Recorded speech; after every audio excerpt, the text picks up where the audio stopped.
নমস্কার, হুগলি আজকেতে আপনাদের সকলকে স্বাগত। আজকের বিশেষ খবর। শিল্পের জন্য হুগলি জেলার পরিবেশ আদর্শ, সিনার্জি 2017-তে বিজয় ভারতী।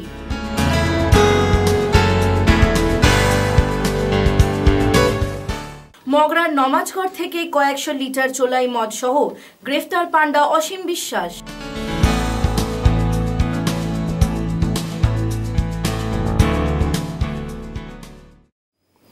এখন আসছি বিস্তারিত খবরে। নতুন শিল্পের জন্য হুগলি জেলা আদর্শ। চলতি আর্থিক বছরে 36টি ছোট শিল্প এসেছে হুগলি জেলায়, সমগ্র রাজ্যের নিরীক্ষে যা তাৎপর্যপূর্ণ। সিনার্জি 2017 নামক বিজনেস সামিটে এসে একথাটি বললেন রাজ্যে ক্ষুদ্র কুটির শিল্প ও মাঝারি শিল্প দপ্তরের ম্যানেজিং ডিরেক্টর বিজয় ভারতী।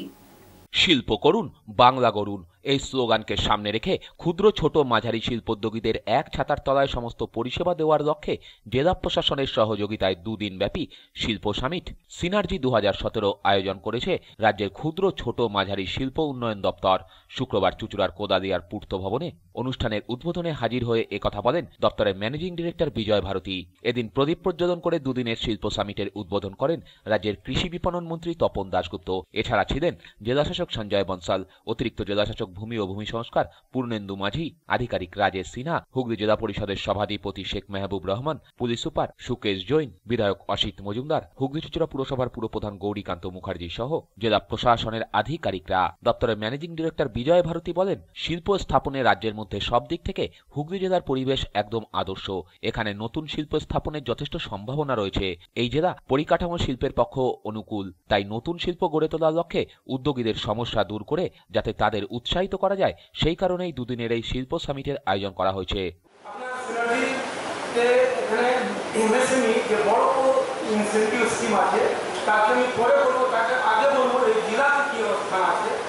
আমাদের সবথেকে বড় স্কিম আছে ছোট ছোট বা মাঝারি বা এখন বড় ইন্ডাস্ট্রি, যেহেতু ইন্ডাস্ট্রি দপ্তর মনে হয় বড় উদ্যোগ থেকে ছোট উদ্যোগ সব এক জেলা আমাদের ক্লিয়ারেন্সগুলো এক জেলা করতে চলেছে। তা এখানে এই জেলাতে যদি 150 কোটি বাজেট প্রয়োজন ছিল ওয়েস্ট বেঙ্গল ইনসেন্টিভ স্কিম 2013, তার মানে হয় যদি কোনো শিল্প করতে চলেছে, কিছু প্লান্ট মেশিন বসিয়েছে, তার 10 কোটি টাকা পর্যন্ত যদি মেশিন বসায়, তাদের মধ্যে ABCD 4 রকম জোন আছে। ও অনুযায়ী আমাদের incentive in tune of 50 to 75%। 100 টাকা যদি মেশিনের দাম হয় 75 টাকা সরকার দিবে। আর ওয়েস্ট বেঙ্গল সরকার এই স্কিম খুবই ফ্লেক্সিবল, খুব ভালো স্কিম। কতটা লোক জানে, কত লোক জানে আর দিন না জানে তো জানাতে হয়, তার মাধ্যমেটাই সংবাদ মাধ্যম বা সিনার্জির মাধ্যমে জেলা ঘুরে। এদিন তিনি সাংবাদিকদের মুখোমুখি হয়ে বলেন, নতুন শিল্প গড়তে গেলে জমি, সেচ, বিদ্যুৎ, দূষণের ছাড়পত্র, ব্যাংকিং সব মিলিয়ে প্রায় 14টি দপ্তর থেকে 21 রকমের অনুমোদন দরকার হয়। সেই ধরনের সমস্যা মেটানোর জন্যই এই আয়োজন। সব ধরনের সমস্যা মেটাতে আমরা unique clearing centre UCC system চালু করেছি। দুদিন সব দপ্তরের আধিকারিকরা থাকবেন, সকলেরই আলাদা আলাদা প্যাভিলিয়ন রয়েছে, কোথাও কোনো সমস্যা হবে না। একই সঙ্গে তিনি বলেন, জমি নিয়ে হুগলি জেলায় কোনো উদ্যোগপতির সমস্যা দূর করতে আমরা অনলাইনে আবেদনের ব্যবস্থা করেছি। আমাদের নির্দিষ্ট ওয়েবসাইটে জমি থেকে শুরু করে যাবতীয় তথ্য দেওয়া হয়েছে। এদিন বিজয় ভারতী বলেন, গত আর্থিক বছরে রাজ্য সরকার ক্ষুদ্র, মাঝারি ও ছোট শিল্পোদ্যোগীদের জন্য 150 কোটি টাকা অনুদান দেওয়ার লক্ষ্যমাত্রা রেখেছিল, যার মধ্যে হুগলি জেলার 36টি শিল্পোদ্যোগীরা প্রায় 18 কোটি 33 লক্ষ টাকার অনুদান আদায় করেছে, যেটা জেলার পক্ষে যথেষ্ট তাৎপর্যপূর্ণ। মূল উদ্দেশ্য আছে, আপনি যে কোনো শিল্প করতে গিয়ে আপনাকে মিনিমাম 21 খানা স্ট্যাটুটরি ক্লিয়ারেন্স লাগে। 21 খানা পলিউশন, ল্যান্ড, দিস সব পঞ্চায়েত রেড সব করতে গিয়ে 21 খানা আর 17 ডিপার্টমেন্ট থেকে নিতে হয় আপনার ক্লিয়ারেন্স। সিনার্জি উদ্দেশ্য সেটাই আছে, 17 ডিপার্টমেন্ট প্রতিনিধিরা আর হায়ার লেভেল অফিসাররা সব এখানে আসবে এক জায়গায়। যে কোনো যে জিজ্ঞাসা করতে চায় কি আমার এটা হলো না, পলিউশন হলো না, ল্যান্ড হলো না, কি করে করা যায়, ও সব ডিপার্টমেন্ট লোক সঙ্গে বসে এখানে ওর সমাধান দেওয়ার চেষ্টা করবে। যদি খুবই সহজ নয় তো ওকে পথ দেখানো হবে কি না তুমি এই দপ্তরে আসবে। ওখানে আমাদের MFCতে MSME ফ্যাসিলিটেশন কাউন্সিল জেলাতে হয়েছে, ওখানেও এই অফিসাররা সপ্তাহে 1 দিন 2 দিন করে বসবে আর ওই 2 দিন ওর শুনবাই হবে। এখানে যা সমাধানযোগ্য জিনিস যা যা আমাদের সিনার্জি করেছি 5টা আগে, খুব ভালো রেজাল্ট, সেই জন্য জেলা করতে যাচ্ছি। এটা পুরুলিয়াতে করেছি, এটা শিলিগুড়িতে হয়েছে, এটা নদিয়া হয়েছে, উত্তর চব্বিশ পরগনা হয়েছে। তো এই জেলাতে যেহেতু উদ্যোগ অনেক সম্ভাবনা রয়েছে, আমরা বললাম তো এই জেলাতে প্রায় 36খানা ইন্ডাস্ট্রি, যা এই বছর 150 কোটি টাকা যে বরাদ্দ ছিল government of West Bengal incentive scheme, তার মধ্যে 18 কোটি 22 লাখ টাকা পেয়েছে। তার পরিমাণ হচ্ছে প্রায় 13 से 14%। আমাদের কাজ হচ্ছে তার কেনার পর রেজিস্ট্রেশন, কেনার পর কনভার্সন, কেনার পর মিউটেশন, এ সরকারের কাজ। তার জন্য ইউসিসি করেছে, এখানে ইউনিক ক্লিয়ারিং সেন্টার, ওখানে এসে এক জায়গায় দরখাস্ত। সুদীপ দাসের রিপোর্ট, হুগলি আজকে।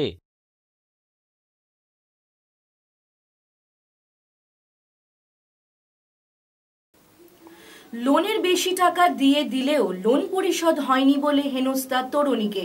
স্থানীয় বিধায়ককে সঙ্গে নিয়ে অবশেষে পুলিশের দ্বারস্থ ওই তরুণী। দিল্লি পুলিশের নাম করে তুলে নিয়ে যাওয়ার হুমকি এক তরুণীকে। অপরাধ ফাইন্যান্সে কুলার কেনার। পোস্ট ডেটেড চেক দেওয়ার পরেও বারবার টাকা চেয়ে চাপ। লোনের বেশি টাকা দিয়ে দিলেও লোন পরিশোধ হয়নি বলে তরুণীকে হেনস্থা করা হয় বলে অভিযোগ। ঘটনা প্রসঙ্গে জানা যায়, গত বছর চুচুড়া খাদিনা মোড়ের রায়পুর ইলেকট্রনিক্স থেকে এয়ার কুলার কেনেন চুচুড়ারই বাসিন্দা দীপা দাস, যার জন্য ক্যাপিটাল ফাইন্যান্স থেকে লোন নেন তিনি। চেক দিয়ে দিলেও বাউন্স করেছে বলে প্রতি মাসে 800 টাকা করে ফাইন করা হয়। লোনের টাকা শোধ হয়ে গেলেও নো অবজেকশন সার্টিফিকেট দেয় না ক্যাপিটাল। উল্টে দিল্লি পুলিশের নাম করে তুলে নিয়ে যাওয়ার হুমকি দেওয়া হয়েছে বলে অভিযোগ করেন ওই তরুণী। বাড়িতে লোক পাঠিয়েও শাসানো হয়। এরপরই তরুণীর স্থানীয় বিধায়ক অসিত মজুমদারের দ্বারস্থ হন। বিধায়ক লোক পাঠিয়ে কেন এমনটা হচ্ছে তা জানতে চান। অভিযোগ, ওই তরুণী এবং বিধায়কের লোকেদের সাথে গালিগালাজ করে ফাইন্যান্স কোম্পানির লোকেরা। পরে বিধায়ক অসিত মজুমদার দীপাকে নিয়ে চুচুড়া থানার দ্বারস্থ হন। আর চুচুড়া থানায় এ বিষয়ে অভিযোগ দায়ের করেন তরুণী। ফাইন্যান্সে এয়ার কুলার কিনেছিলাম, যার ইএমআই বাকি ছিল 7,481 টাকা। সেটা আমার কাছে দুবার এসে নিয়ে যাওয়ার পর আমাকে কোনো রিসিট দেয় না। তার পরবর্তীকালে আমি যখন দিতে চাই, ওরা আমার কাছে হ্যান্ড টু হ্যান্ড নিতে চায় না। এর মধ্যে আমাকে মধ্যখানে দিল্লি পুলিশ দিয়ে হুমকি দেখিয়ে, খুব ভয় দেখিয়ে ক্যাপিটাল ফাইন্যান্সে দিল্লি পুলিশ থেকে বলছি বলে আমি 10,000 টাকা লোন অ্যাকাউন্টে এক্সিস ব্যাঙ্কে জমা করি। তো আমি লোনে যখন আমি আপনার চাইতে নো অবজেকশন চাইতে চাইছি এনওসি, তখন আমাকে ক্যাপিটাল ফাইন্যান্সের লোক বললো এটা আপনার হেড অফিসে পার্ক স্ট্রিটে গিয়ে হেড অফিসে গেছি যখন, আবার একটা আমাকে দেখালো আপনার একটা ইএমআই বাকি আছে, এটা দিলে হয়ে যাবে। যখন আমি ওই ইএমআইটাও দিয়ে দিলাম, আবার আমাকে 18 তারিখে আবার দিল্লি পুলিশ থেকে হুমকি দেওয়া হচ্ছে যে আপনি আবার লোন অ্যাকাউন্ট দিন, আর আপনাকে পুলিশ পাঠাবো, এক্ষুনি তুলে নিয়ে চলে আসবে। এইভাবে আমাকে অত্যন্ত বিরক্ত করছে। আমি তো খুব আতঙ্কিত রয়েছি। আর আমার কোনো লোন অ্যাকাউন্ট বাকি নেই, এক্সিস টাকা দেওয়া হয়ে গেছে, কিন্তু আমাকে কোনো এনওসি দিচ্ছে না, হ্যারাসমেন্ট করছে। আর কোনো সৌরভ আমাকে খুব হ্যারাসমেন্ট করছে, পার মান্থ 800 টাকা করে। সেইগুলো ধরে নিলেও আমি বর্তমানে 172 টাকা পাবো যদি 800 টাকা চেক বাউন্স নেয়। কিন্তু আমার ব্যাংক স্টেটমেন্ট দেখে নেবেন, আমার কোনো চেক বাউন্স নেই, এরকম কোনো রিপোর্ট নেই। আর সৌরভ আমাকে খুব হ্যারাসমেন্ট করছে, অশ্লীল ভাষা বলছে, যা তা করছে, আমাকে হ্যারাসমেন্ট করছে। কোন ফাইন্যান্স?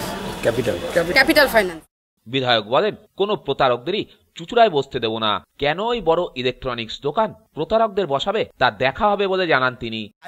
বলে একটা ভালো দোকান আছে আমার চুচুড়া শহরের সম্ভ্রান্ত দোকান, কিন্তু একটা চিটিংবাজ পুছেছে। ক্যাপিটাল ফার্স্ট লিমিটেড বলে একটা কোম্পানি ওখানে বসিয়েছে, জানি না ওর কি ইন্টারেস্ট আছে আমার। তা সত্ত্বেও বম্বের একটা কোন এই কোম্পানি এনে ওখানে বসিয়ে রেখেছে, যারা ফাইন্যান্স করছে এই মালিকই ফাইন্যান্সের ব্যবস্থা করে দিচ্ছে। 7,000 টাকা বাকি, 7,000 টাকা লোন নিয়েছে। সেই 7,000 টাকা লোনে 13,252 টাকা অলরেডি পেমেন্ট নিয়েছে দিল্লি পুলিশের হুমকি দিয়ে। টাকা দেওয়ার কথা ছিল 8,772, নিয়েছে 13,252। তারপরে যে রিকোয়েস্ট করেছে আমাকে, বাবা যা হয়েছে আমাকে কাগজটা দিয়ে দাও যে তোমার লোন ক্লিয়ার হলো। এ কথা বলতে যাওয়ার পরে একটা গরিব ঘরের মেয়ে তাকে অসভ্যের মতো আচরণ করেছে, তাকে গাল দিয়েছে, মহিলার সম্ভ্রম নষ্ট করেছে। হ্যাঁ, আমি এ কথা বলার জন্য এসছি যে আমার শহরে কোনো চিটিংবাজি কোম্পানি থাকতে দেব না। যে সমস্ত চিটিং কোম্পানি বসে আছে তাদের আপনার প্রেমিসিসে থাকতে দেয়া যাবে না। ছোট রিপোর্ট, হুগলি আজকে। গৃহবধূকে পুড়িয়ে মারার অভিযোগে গ্রেফতার শ্বশুর, শাশুড়ি ও দেওর। ঘটনাটি পোলবা থানার কামদেবপুরের। গৃহবধূকে পুড়িয়ে মারার অভিযোগে গ্রেপ্তার শ্বশুর, শাশুড়ি ও দেওর। ঘটনাটি পোলবা থানার কামদেবপুর গ্রামের। বৃহস্পতিবার সন্ধ্যায় শাশুড়ি নূরজাহান বিবির সঙ্গে বিবাদ হয় বৌমা কাবিরা বিবির। তারপরই ঘর থেকে তার অগ্নিদগ্ধ মৃতদেহ উদ্ধার হয় বলে খবর। মেয়েকে পুড়িয়ে খুন করেছে শ্বশুরবাড়ির লোকজন, এমনই অভিযোগ করেন বধূর মা আজমা বিবি। 2008 সালে বিয়ে হওয়ার পর থেকেই তাদের মেয়ের উপরে অত্যাচার চালাতো শ্বশুরবাড়ির লোকজন বলে অভিযোগ। সম্প্রতি রান্নাঘর ও বাথরুম করা নিয়ে অশান্তি বাড়ে। স্বামী জুয়েলারির কাজে মুম্বাইয়ে থাকায় অত্যাচার মাত্রা ছাড়ায় বলে তাদের বক্তব্য। আমার অভিযোগ, আমার জামাই বোম্বে ছিল। একদিনকে রাত্রি 12টার সময় আমার বাড়িতে ফোন যায়। এর ভাগনা ফোন করে, এর বড়দির ছেলে বলছে, দিদা তুমি এখনই চলে এসো, চাপা মামি গায়ে তেল ঢেলেছে।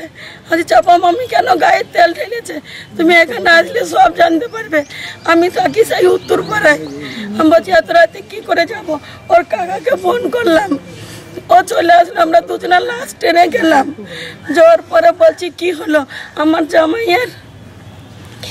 জামাইয়ের এক ভাই বলছে আমার মা বাবার দোষ আছে, আমার ভাইয়ের বউকে, আমার ভাবিকে বোতল ছুঁড়ে মেরেছে। আমি বলছি মা তুমি কি বলেছো, তোমাকে বোতল ছুঁড়ে মারলো? বলছে মা আমি রান্নাঘর করেছি বলে বলছে তোর বাপের জায়গা, তো বাড়ি থেকে বেরিয়ে যা, তোকে আমি রান্নাঘর করতে দেবো না। পায়খানা বাথরুম ছিল না, পাঁচ বাগানে পায়খানা করতো, আমি টাকা দিলাম। ওর কাকা হেড মিস্ত্রি, সব লিভার মিস্ত্রি দিয়ে পায়খানা বাথরুম করে দিয়ে এলাম। এর ছোট ভাই পায়খানা বাথরুম ভেঙে দিতে গিয়েছে, আমার মেয়ে আটকাইতে গেছে বলে আমার মেয়ে ছুরি দিয়ে হাত কেটে দিয়েছে। আমি গায়ের লোককে ডেকে বিচার করে রেখে এলাম আমার মেয়েকে। আবার কয়েকদিন পরে আবার ঝামেলা হয়।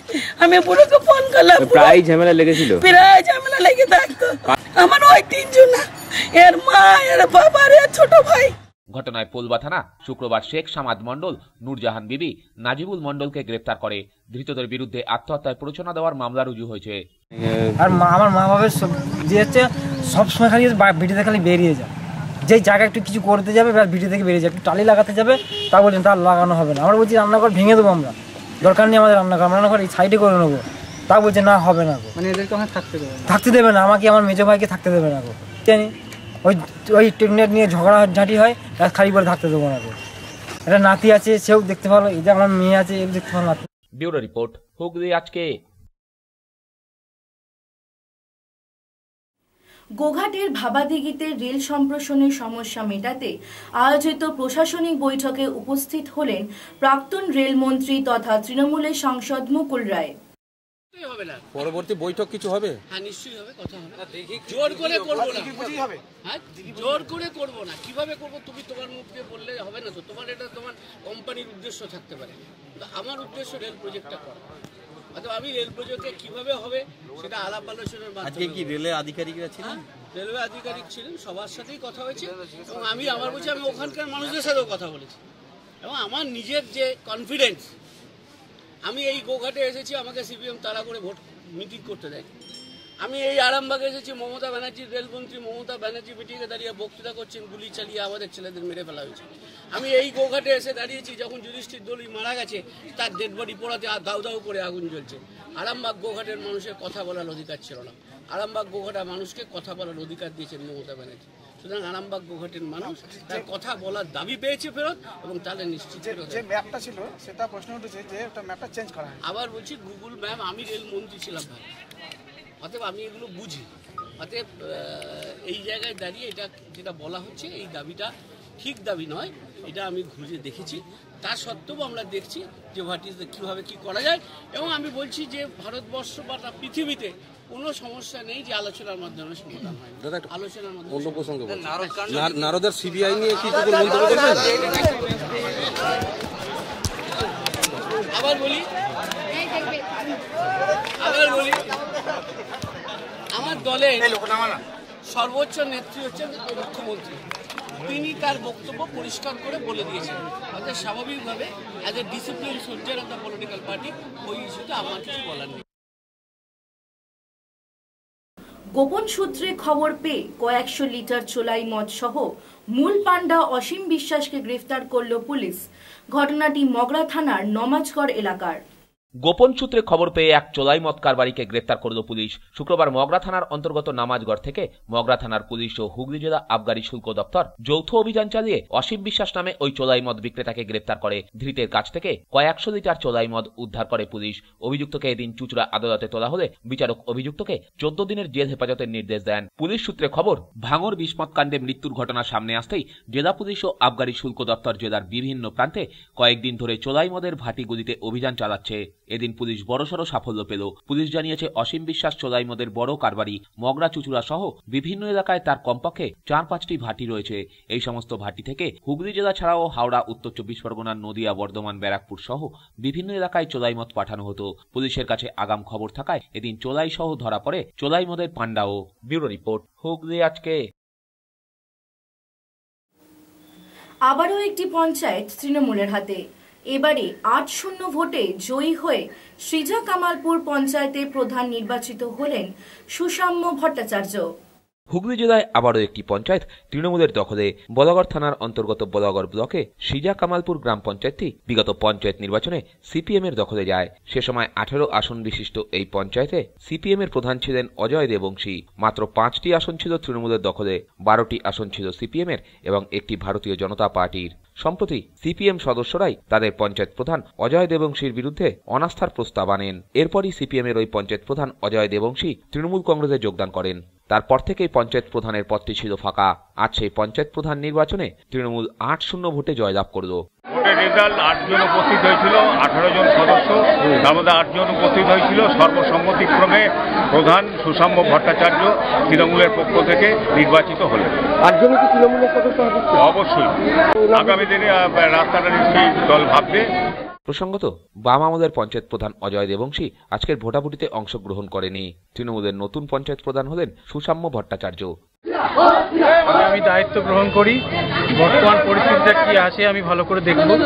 জয়া 3টে মাস আমাদের পঞ্চায়েত হেল্ড আপ হয়েছে, সেই কারণে অল্প সময়ের মধ্যে যে কাজগুলো আমার ত্বরান্বিত করা দরকার সেইগুলো আগে দেখব, তারপর আমি না ধরুন অনেক জায়গায় এমন আছে 100 দিনের কাজ হয়েছে, লেবাররা পয়সা পায়নি, এখন সেইটা কি অগ্রগতিটা আগে আসবে? হ্যাঁ, সব বিষয়টাই আমাদের নজরে আছে। আমরা চেষ্টা করব দ্রুত এই পরিষেবাগুলো মানুষের কাছে পৌঁছে দেব। পার্থ বসু রিপোর্ট, হুগলি আজকে।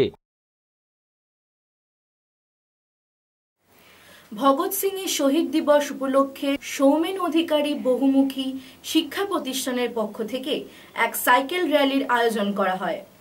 ত্রিবেণী সৌমেন অধিকারী বহুমুখী শিক্ষা প্রতিষ্ঠানের পক্ষ থেকে প্রত্যেকবারের ন্যায় এবারেও ভগৎ সিং এর শহীদ দিবসে শ্রদ্ধানুষ্ঠানের আয়োজন করা হয়। এদিন ভগৎ সিং, সুখদেব ও জয়গুরুর প্রতিকৃতি সহকারে এক বিরাট সাইকেল র্যালি বের হয়। এই বিদ্যালয়ের ছাত্রছাত্রী, অভিভাবক সহ স্থানীয় বাসিন্দা ও শিক্ষক শিক্ষিকাদের নিয়ে এই সাইকেল র্যালি ত্রিবেণী এলাকা পরিক্রমা করে। এদিন বাঁশবেড়িয়া পুরসভা 17 নম্বর ওয়ার্ডের কাউন্সিলর পারিজাত ভট্টাচার্য জাতীয় পতাকা উত্তোলনের মধ্য দিয়ে সাইকেল র্যালির শুভ সূচনা করেন। এদিন সব সাইকেলে প্রতীকী জাতীয় পতাকার পাশাপাশি 3 বিপ্লবীর প্রতিকৃতি সহকারে সাইকেল র্যালি এগিয়ে চলে। এই র্যালি স্কুল থেকে শুরু হয়ে বিভিন্ন এলাকা প্রদক্ষিণ করে মগরা থানায় গিয়ে শেষ হয়। নমস্কার, আমরা সৌমেন অধিকারী অবৈতনিক বহুমুখী শিক্ষা প্রতিষ্ঠানের তরফ থেকে আজকে 31শে মার্চ 3 মহান বিপ্লবী ভগৎ সিং, সুখদেব আর রাজগুরুর মৃত্যু দিবস উপলক্ষে আমরা একটা শহীদ স্মরণ র্যালি করেছি। উক্ত র্যালিটা আমরা ত্রিবেণী থেকে শুরু করেছি, ঘুরে ত্রিবেণী ভেতর অঞ্চল ঘুরে আমরা মগরা থানা হয়ে দাদার কাছে এসেছি। দাদা আমাদের চিরকাল সহযোগিতা করে, দেবরাজ পাল আমাদের দাদা আমাদের সহযোগিতা করেছেন, তৃণমূল শহর কংগ্রেসের সভাপতি। আমরা প্রত্যেক বছরই 3 বিপ্লবকে নিয়ে আমরা একটি স্মরণ সভা বা র্যালি করি। রাজেশ দেবনাথের রিপোর্ট, হুগলি আজকে। এখন আসছি আবহাওয়ার খবরে। আজ হুগলি জেলার সর্বোচ্চ তাপমাত্রা ছিল 32 ডিগ্রি সেলসিয়াস, সর্বনিম্ন 17 ডিগ্রি সেলসিয়াস। বাতাসের আপেক্ষিক আর্দ্রতার সর্বোচ্চ পরিমাণ 79%। বৃষ্টিপাত হয়নি। শেষ করার আগে খবরে বিশেষ কিছু অংশ আরও একবার। শিল্পের জন্য হুগলি জেলার পরিবেশ আদর্শ, সিনার্জি 2017-তে বিজয় ভারতী।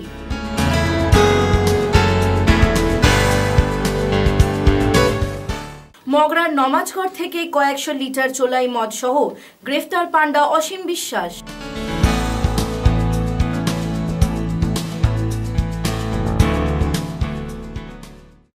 আজকের মতো খবর এই পর্যন্তই। প্রতিদিন রাত 8টায় দেখুন ইন এমবিসি চ্যানেলে হুগলি আজকে। নমস্কার।